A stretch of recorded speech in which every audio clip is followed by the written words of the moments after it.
Il pianto straziante della signora Constantina, la mamma di Alina Krenicean, rompe il silenzio rigoroso tra le 200 persone costrette a restare fuori dalla chiesa di Sant'Urbano.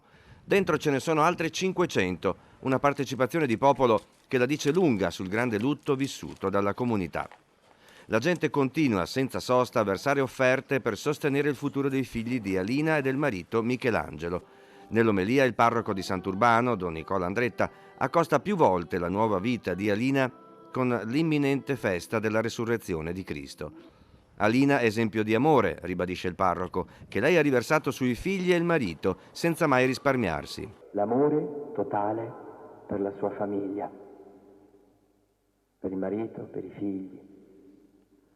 Quell'amore che dà senso e che dà sorriso, che dà il senso pieno dell'esistenza. Quell'amore che si faceva a piccoli gesti di cura, di attenzione, mai nulla fuori posto, tutto sempre pronto, tutto sempre ordinato, tutto sempre curato.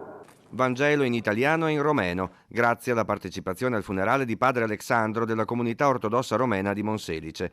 Sempre fuori dalla chiesa, una colomba è pronta a prendere il volo alla fine del funerale, un gesto voluto dai compagni di scuola e dalle maestre di uno dei figli di Alina. La giovane donna riposerà nel cimitero di Sant'Urbano.